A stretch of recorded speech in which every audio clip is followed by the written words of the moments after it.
Приветствую на канале Кадрифт, и в этом видео экскурсия по новому заводу KingSong, а также небольшой тест-драйв новой модели F22.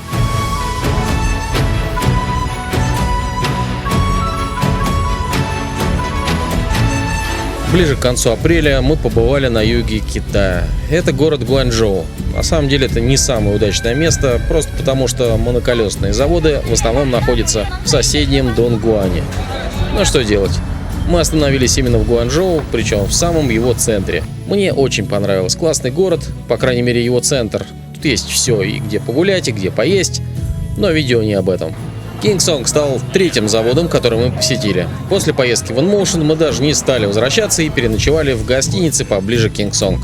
Место запомнилось впечатляющими изваяниями китов. А с утра после завтрака KingSong забрали нас сами, так что искать завод не пришлось. И мы на фабрике KingSong. Приехала машина и испортила нам вид. Заходим. Про F22 никто не предупреждал. Это стало сюрпризом. Колесо стоит, а значит надо пробовать. Видео про F22 я постеснялся выкладывать раньше, потому что до сих пор так и не понял, что про эту модель можно рассказывать, а что нельзя. Получилась некрасивая ситуация. Сначала вроде никто не был против съемок, и когда мы успели что-то выложить в Телеграме, то вдруг нам говорят, что «Ой, нет, публиковать не надо, и технические параметры рассказывать тоже не надо, максимум одно фото». И вообще, это еще далеко не финальная версия.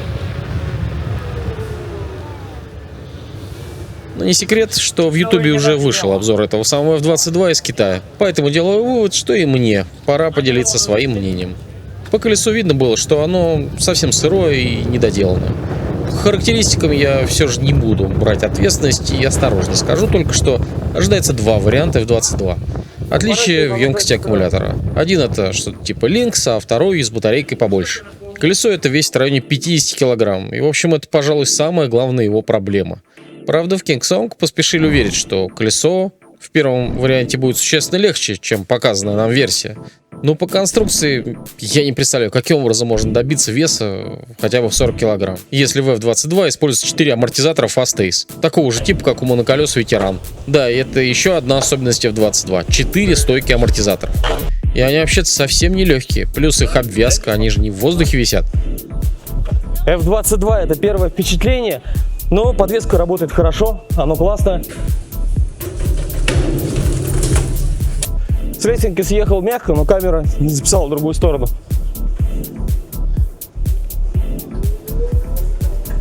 Просил у KingSong защиту дать мне. О, кстати, дождик пошел. Просил у KingSong дать защиту, но, к сожалению, они вынесли эти свои маленькие KingSong-овские наборы, которые никуда вообще не налезают. Предложили мне вот эту защиту, но такая маленькая, что даже не налезает на голову. Поэтому езжу без защиты. Ну а что не сделать, чтобы покататься на новые модели в Китае, когда еще появится такая возможность. Ну сидя кайф.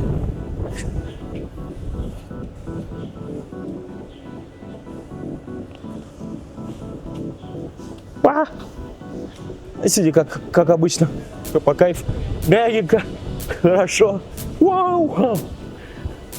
По эргономике. Снова они решили пойти по формуле S22. Здесь еще ручка есть. И выдвижную ручку поставили спереди.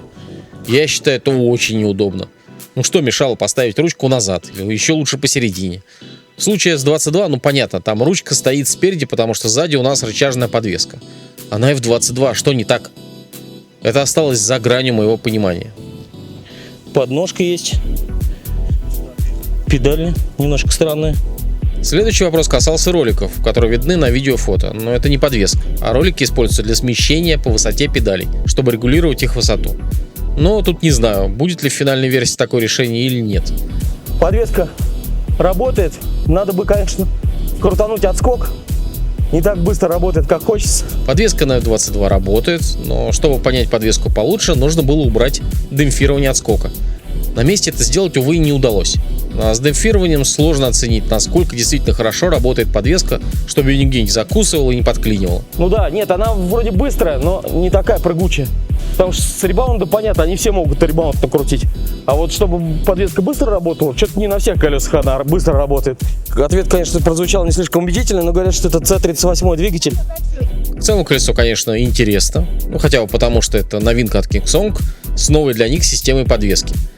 Думаю, что есть много пользователей, которые ожидают колесо такого типа именно этого бренда.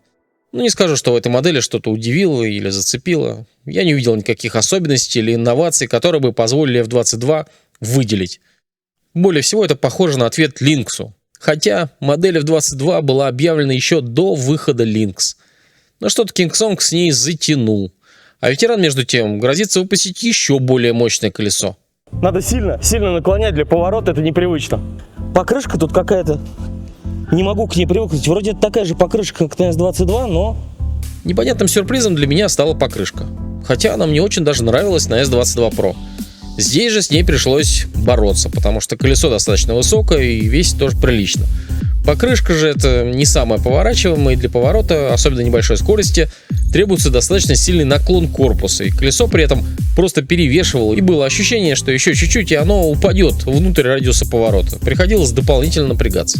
Думаю, что это во многом вопрос привычки. Кроме того, я до этого 2 дня ездил на дорожных покрышках, которые не требуют такого наклона колеса. Блин, покрышка, я не могу. А еще этот тест-драйв был в ограниченном пространстве заводской территории, где меня просили не разгоняться. Возможно, на дороге это было бы не так заметно, и мое мнение бы изменилось. Ребята из King Song, конечно, предлагали выехать и проехать по более открытому пространству, но, увы, все испортили сильные дожди. На улице мокро, немножко моросит дождик. Ничего с этим не могу сделать. Хочется покататься, но погода нелетная. В King Song пообещали выслать позже готовую модель для тест-драйва. Сейчас уже середина июня, а я, увы, так и не знаю, в какой стадии эта модель и когда к нам придет обещанный экземпляр. А затем нас повели по заводу. Логотип здесь изменился. Вот этот новый логотип. Я уже был ранее в King Song пару раз сам, а также много раз были и другие ребята из Экодрифт. Но это было на старом месте, чуть южнее, в границах города Шэньчжэнь. F22. Здесь тоже можно на нем ездить, но я, наверное, не буду. Здесь слишком красиво для того, чтобы кататься. А теперь производство переехало в соседний город Дунгуань. Это закупочный отдел. Здесь закупают запчасти. А здесь сидит руководитель. И еще картинка новой модели.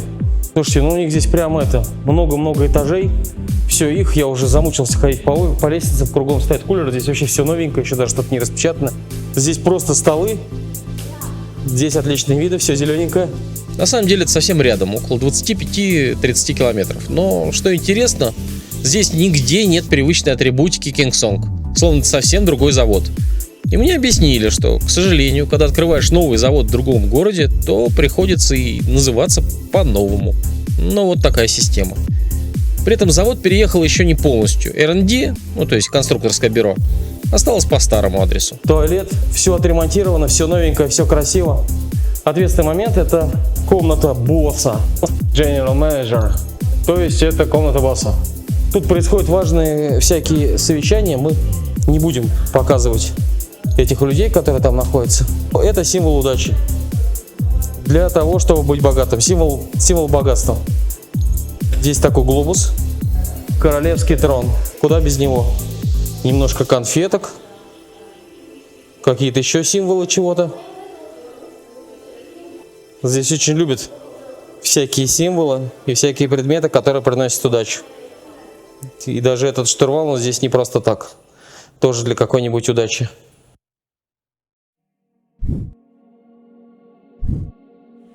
Ну, здесь, кстати, чище всего. Здесь прям все аккуратненько. И мы катаемся по фабрике на колесе. Мне разрешают ездить по фабрике прямо на колесе. Вот везде бы так. Чтобы можно было прямо на колесе осматривать все достопримечательности. Что тут еще показать? Слушайте, ну вот они очень любят все упаковывать в газеты. Это их фирменный стиль. Очень чистенько, все очень аккуратненько. Здесь они запаковывают батарейки.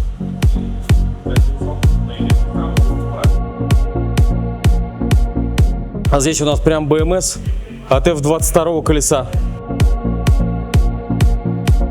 Сборочная линия 2. Много-много батареек. Здесь они просто сложены, еще не сварено. Просто разложены. Это у нас батарейки, я думаю, для самокатов. Время для обеда. Все работники выходят, моют руки. Да, может, не очень презентабельно, но все достаточно аккуратненько и все очень даже понятно. И бегут всей кучей на обед, а мы едем. Зачем нам бегать, когда у меня есть колесо. Вот оно. У нас свой элитный вход. Добро пожаловать. Ну и вы заходите. Если вы захотите вкусно поужинать, приезжайте в King Song. Здесь даже нормальный писсуар и нормальный унитаз. Здесь какой-то процесс происходит. И эти колеса уже прошли тестирование. А само тестирование — это F22. Само тестирование проходит здесь. Здесь их проверяют на зарядку. Стенд для зарядки колес. Вот их здесь поставили. И все заряжаются. В каждой комнате происходят свои действия. Здесь еще вот стенд. Вот колеса стоят, не знаю, готовые или еще им предстоит тестирование. Не знаю. А теперь мы на складе готовой продукции. Катаюсь тоже здесь на колесе. Склад довольно объемный. Он S9, я вижу. Е-байки какие-то тут у них. Не побоюсь этого слова. Разворот. И поездка обратно. Под каким-то чужим брендом здесь стоят коробки. Слушай, ну здесь все чистенько, аккуратненько, классно. Покатались на таком велосипеде. Но, к сожалению, 20 км в час у него только ограничение стоит. Разогнаться не удалось. Ну, там на педальках я что-то пытался из него выжать. Но никак. Не знаю, что там по стоимости. Но я так понимаю, что не самое дешевое удовольствие. В принципе, это просто велосипед, который необычно выглядит. Так, еще мы здесь ходим по заводу. Новый завод — это классно. Чистые ступеньки. Сейчас мы в цеху, который собирает самокаты и электровелосипеды. Естественно, я езжу на колесе. Вот эти электровелосипеды. Здесь немножко темно, какая-то может быть часть не работает, но масштабы понятны.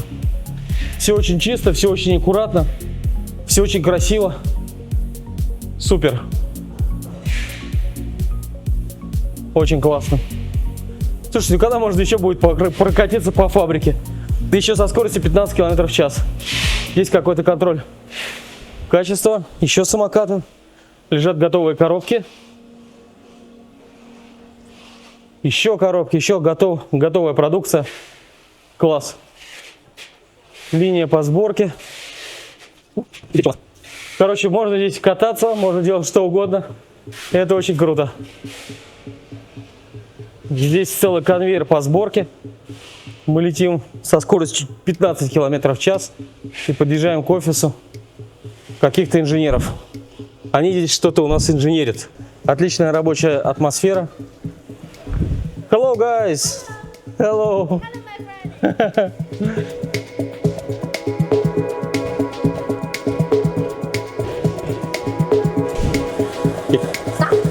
Так, и мы в цеху моноколесном. Здесь опять вот эти вот каталки. На этих каталках укатывают на проверку колеса. Вот эти вот самые собранные колеса. Также у них здесь стенд. Стенд для проверки. Вот этот тестировщик. Он проверяет колеса.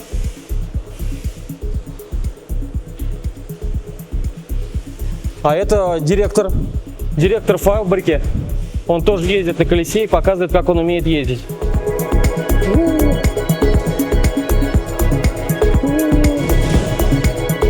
Мы тоже проверили, наше колесо работает. Так, что у нас по сборке колес? Давайте посмотрим.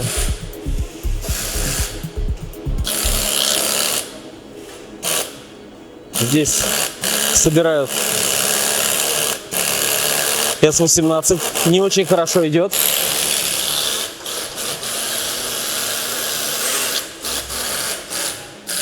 Это у нас конвейер.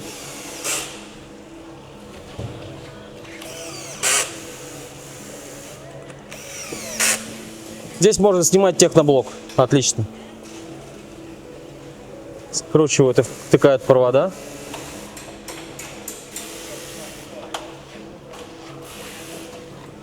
Вот так. Работник сидит на таком пластиковом стуле. Берет отвертку. И сейчас вкрутит стекло фары.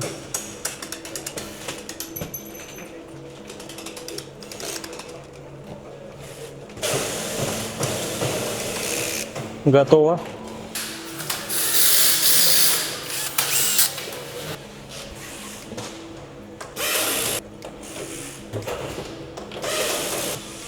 Готовые колеса ставят на подставку, чтобы потом отвезти в тестировочный отдел. Здесь у нас сборка батарей.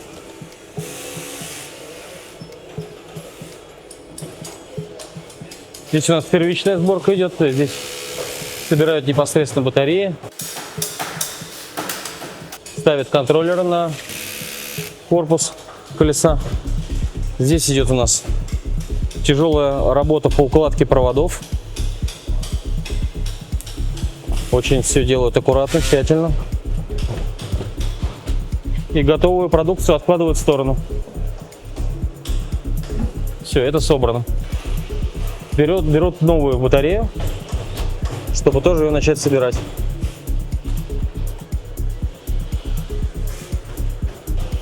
Здесь у нас происходит сборка. Здесь молодой человек собирает ручки для колес S12.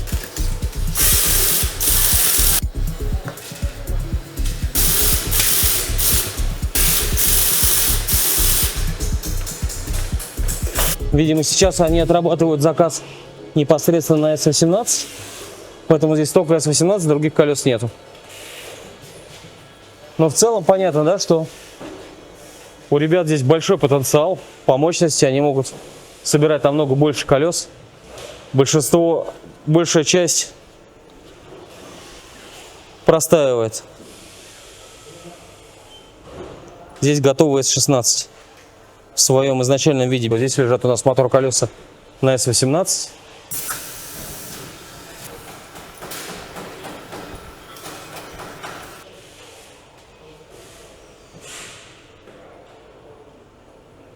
Рампа для тестирования. Опа! Опять готовые колеса уже для тестирования. Что могу сказать? В следующий отдел нас не пускают без специального снаряжения. Надо попросить у них такое же себе, чтобы делать разборки для техноблога в экодрифте. А на ноги обязательно бахила. В этот отдел я с колесом не въехал, потому что нужно было надеть бахила. В этот отдел я зашел пешочком. Представляете, здесь у них высокотехнологичный отдел всякой микроэлектроники. И здесь они стараются следить за тем, чтобы все было чистенько. Это главный инженер, главный инженер, который, как всегда, чего-то ломает. Его сюда позвали эксклюзивно, а поскольку он самый главный инженер, ему разрешили пройти сюда без шапочки и без спецодежды. Просто чтобы объяснить своим подчиненным, как правильно чинить эту плату. Вот, сейчас они здесь быстренько это все починят. Анатолию большой привет. Что-то тут чинит тоже. Куча запчастей. Короче, ему показывают кучу плат и впаривают, что они все новые. Но выглядят они так себе. Ну, поверим им, скажем, что они все новые. Хотя я думаю, что, возможно, это восстановленные платы. И они говорят, что все новое. Очень интересный автомат для того, чтобы делать кабели или провода. Я не знаю, что он здесь их вьет или собирает. Я так и не понял. Показали на плате, как это все работает. Для чего используются эти станки, которые вьют провода. Куча работников. Что-то тут делают, собирают, проверяют. Это фара. Это, скорее всего, все для самокатов. Но выглядит очень симпатично. Все чистенько, аккуратненько. Да, это контроллеры для самокатов, я вижу. Еще контроллеры для самокатов. Здесь целый самокатный отдел. Еще самокаты, еще. Здесь вот они набирают компоненты, расставляют их, раскладывают, чтобы потом где-то все это собирать и паять. Вот эти самые платы, для которых они мотали провода. Да, руками такое, наверное, не сделать, поэтому они используют автоматическую линию. Здесь еще какие-то платы, еще платы. В общем, объем производства здесь огромный. Делают так же, как в Вигоде, все на свете. О, эти платы уже от больших каких-то самокатов. Работы полно. Вот так платы лачат. Или чистят. Я не знаю даже, что они тут делают. Множество плат.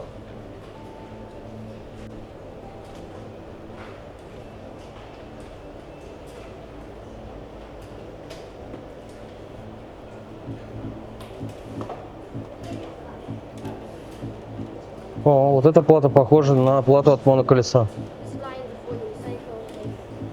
Yes, unicycle, yes? Это уже от моноколеса. О, это очень интересно. А здесь ребята ручками, просто ручками припаивают мосфеты. 这是实力对吧？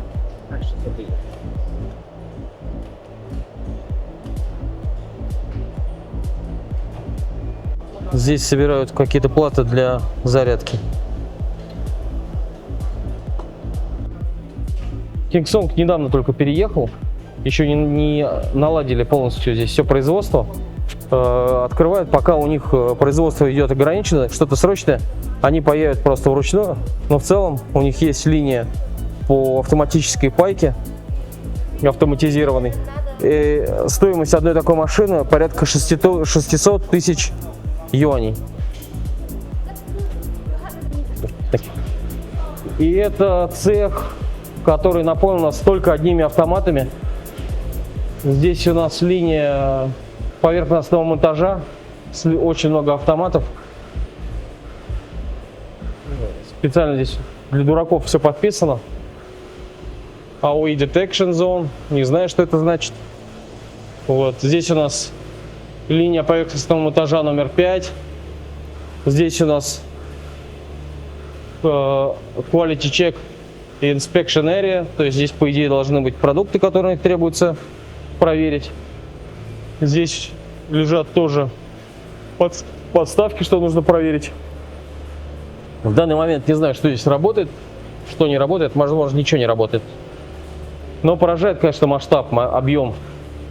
Короче, тут каждая машина стоит порядка от 600 до 800 тысяч юаней, а может даже и до миллиона. И мне говорят, что весь этот цех, все машины стоят порядка 4,2 миллиона долларов. То есть оборудования здесь, конечно, очень много. А это технический директор всего этого производства. Очень крутой чувак, во всем этом разбирается. Просто я чувствую себя по сравнению с ним маленьким мальчиком. Здесь как раз у нас одна из машин поверхностного монтажа, она работает, не знаю, что она производит. Здесь какая-то задана программа. И с этой стороны у нас выезжают вот такие готовые платы. Вся эта красота, весь этот зал, заполненный машинами поверхностного монтажа, используется не только для производства плат для моноколес, также контроллеров, разных всяких плат BMS и прочего, которые используются в электрическом транспорте. Также здесь под заказ производятся и разные другие платы. Например, вот здесь вот у нас есть платы. Я не знаю, для чего они нужны. Какие-то адаптеры питания. Вот. И это используется совершенно для другого производства, не связанное с электротранспортом. Здесь целая большая линия. Что-то здесь формируют, что-то делают. Я не знаю, как это все работает. Но, в общем, как-то это все работает. И проверяют готовую продукцию. Вот так просто визуально осматривают, чтобы все пропечаталось. Это делает вот этот молодой человек. Такие платки, которые используются, скорее всего, в электронных сигарет. В данный момент все это загружено сторонними заказами.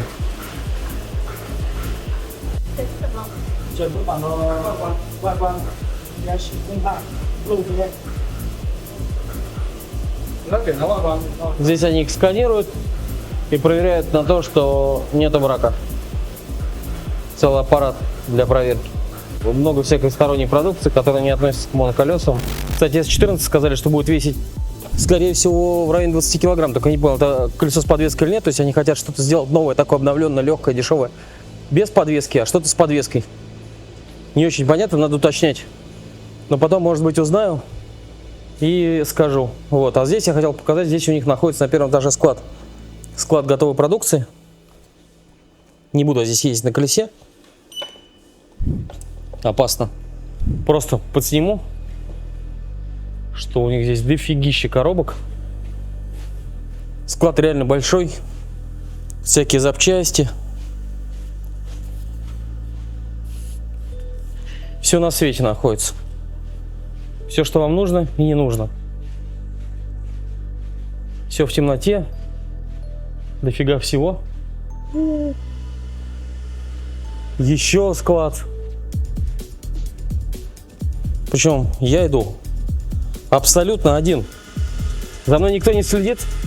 Меня никто не контролирует. Можно здесь делать, что хочешь. Это забавно. Единственное, что сегодня суббота. Никого нету. Работников мало. Выключен свет, ничего не происходит. То есть, в принципе, суббота у них как выходной день. Вот, но это очень интересно. Нихао. Hello. Здесь что-то происходит, какая-то возня. Что-то сверлит. 维修一下，它这个，我给你看一下这个零件。 Мне пытаются на китайском языке объяснить, что здесь происходит. Угу. 这个套进去， Окей, 这样 окей, окей. Рассверливают отверстие, потому что какая-то деталь не подходит. Окей. В общем, весь опять наша любимая газета, все запаковывается в газету. Они спонсируют, наверное, газетное производство. А может, какие-то запасы газет прошлых социалистических лет. Двигателя 14.7 я вижу. Здесь у нас какие-то шестнашки. Там еще дофига коробок. Я туда даже не пойду, но вот так могу зайти. Огромный склад. То, чего не хватает бигодям, это то, что они не могут себе позволить большой склад запчастей. У них вечно всего не хватает. King Song подходит к этому вопросу масштабно, а не просто полностью завалено. Единственное, что я не понимаю, у них очень много воздуха. То есть могли бы поставить стеллажи и использовать больше пространства вверх. Ну, возможно, они еще не полностью переехали, поэтому стеллажей у них нет. Да, стеллажи вот там дальше в том помещении. Здесь стеллажей нет, наверное, еще не все освоили. Наверное, будут в процессе ставить стеллажи, потому что у них еще есть офис в Шэньчжэне, где находится R&D отдел. Даже не знаю, что добавить. Вот у них и там, здесь можно зайти по лестнице наверх, посмотреть, что здесь. Опа. Дополнительный этаж, где находится еще куча всего. Здесь хранится пенопласт, нарисованы стрелочки, где правильно ходить, где нет. Короче, огромнейший склад. Я тут без колеса решил не рисковать. Мог бы и с колесом, конечно, проехать. Никто ничего не говорит, никто ничего не запрещает. Это не то, что у нас. Там еще какой-то закуток с вентилятором. Здесь можно спуститься. Спустились по лесенке. Тут у нас С-22 стоит. Надо его убрать от прохода, чтобы он не мешал. Вот. Работают на складе. Что-то куда-то грузит. Ну ладно, я пойду покажу. Здесь у них такие используются погрузчики. Очень много продукции. Очень много запчастей. То есть они производят запчасти и просто кладут их на склад, хранят. Не знаю зачем. Но здесь все лежит. Провода. Огромный склад. Без комментариев. Все подписано. Здесь какие-то бумажки лежат. А, это инструкция.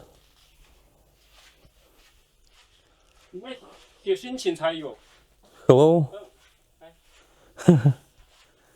Газеты. Очень много запчастей. Короче, здесь не разобраться.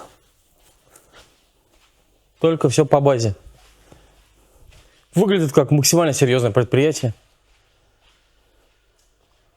Здорово. Коробочка D&M. Это нам знакомо.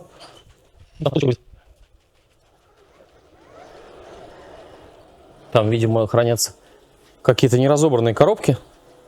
Они их потихоньку разбирают и приводят в какой-то вид. И раскладывают здесь уже по полочкам, чтобы у всего был индекс. То есть подходишь, смотришь, ага.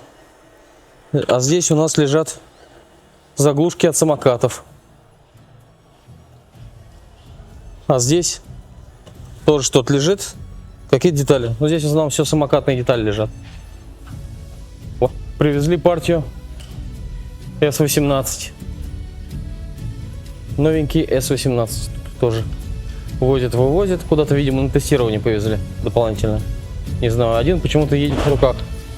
Интересно, что они не используют в работе моноколеса. Если бы они на моноколесах все это возили, было бы удобней. Мне так кажется. Завод King Song оказался самым чистым и привлекательным. У них самая большая территория, самый большой склад.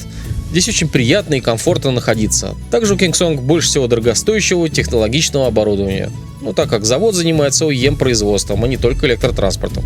Здесь необходима высокая организация, чистота и аккуратность. King Song, как и InMotion, отличается тем, что их мощности направлены на производство в больших объемах и масштабах. Они активно пытаются рвать кусок рынка в электросамокатах, электровелосипедах. При этом King Song из всей четверки наиболее склонен к экономии на материалах. А конструкторское бюро перегружено работой над самокатами и прочим. И очевидно, что они не так хорошо поспевают за рынком моноколес. При этом сильной стороной King Song остаются именно колеса среднего и бюджетного сегмента, так как King Song способен обеспечивать объем производства и вполне доступную цену на фоне конкурентов.